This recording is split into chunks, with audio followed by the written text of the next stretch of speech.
Okay, so I bought this ice machine a few months ago. Well, maybe 6 months ago, I guess. And I got it on the cheap on Facebook Marketplace. And I kind of just always wanted one of these because we go boating and stuff a lot and need ice more than what the standard ice maker can do. So I kept my eye out and I bought one of these. This unit actually retails for like $2,400 or something, which sounds like a lot of money, but honestly, that's pretty cheap for a commercial ice maker. So I thought I got a good deal. Well, it worked fine for a couple months, and then 2-3 months into it, it started giving me this error 2 code to error E2 or something like that, and it shows on the chart that it says a long harvest cycle.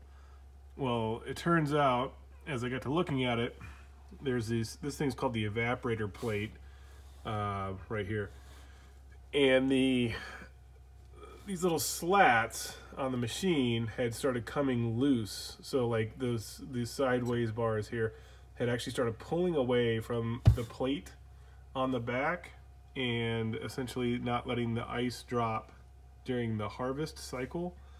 And once it goes too long, it kicks an error code out and it just sits there. Well, I thought, hey, this thing's only $2,400 brand new. I only have a couple $100 in it. How much could it cost to get a new evaporator plate? Probably isn't that bad. I'll call Scotsman and see what they have to say. Well, it turns out they wanted almost $1,000 just for the evaporator plate itself, and that doesn't include somebody coming over, decharging the system, installing the new plate, recharging the system, and everything else. There's $400 or $500 there, probably easy. So I'm $1,500 in on an ice maker that's only worth $2,400, and who knows what else may go wrong with it. So I kind of was searching around. I even looked at there's certain threads out there that talk about having this re-welded back in place and re-nickeled, because this is all nickel plating in here, as that allows the ice to slide off of there. And everything I'd read, I should say, basically said it's junk, throw it away, it's not worth fixing, so on and so forth, so on and so forth. Well, I actually came across a thread that talked about this, and I thought it'd be beneficial to share it with you guys.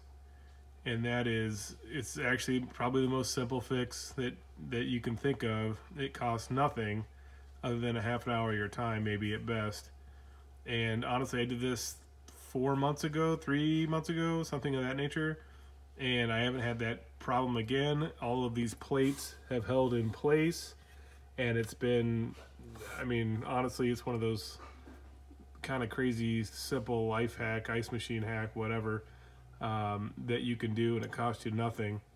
So what you do is take a flathead screwdriver, like I have right here, nothing special, and then you go along the outer edges of the plate itself.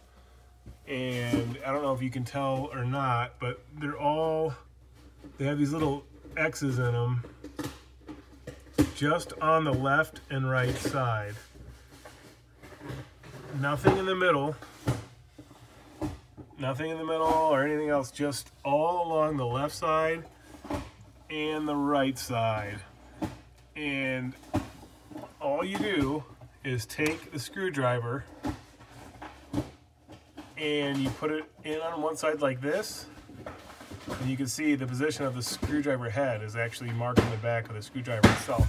Hang on one second, my dog is... Roscoe, stop. So you just X each spot, and you take a hammer and you literally smack the back of this screwdriver head to where it makes a little notch inside of there, and you can kind of see now, literally it's an X. So you do one side then the next, and you go up and down just the far left sides of the plate. And you do that on both sides. I don't know if this side will show, maybe I can flip it. There we go. Yeah. So let's see if it'll adjust. Well, no, this side is harder to see than the other, but there's that. There it is again. And you just literally smack it with the hammer, one good whack. I mean, don't go like totally insane, but you know, hard enough to put the X in there. And essentially it locks those plates in place. And once you do that, that's better than, you know, trying to set it out and get it welded, which never works, or trying to get it replated, because then I guess I was reading about it, and the nickel plating that they do is not as smooth as it comes from the factory. Essentially, they, you know, these places that read nickel plate things have all sorts of other particles and whatnot in there, and you get a bumpy surface on the nickel plate, which doesn't allow the ice to drop, etc., etc., etc. So really, honestly, it is the most simple thing you can do. It costs you nothing, and it saved me, you know, $1,000 or scrapping this and buying a new ice machine. I was looking at all options.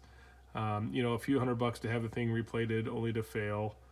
On and on it goes. But hopefully this is helpful to you. If you find it helpful, please click like, and feel free to subscribe to the channel. Anyway, any other questions, feel free to leave them in the comments, and good luck. Thank you.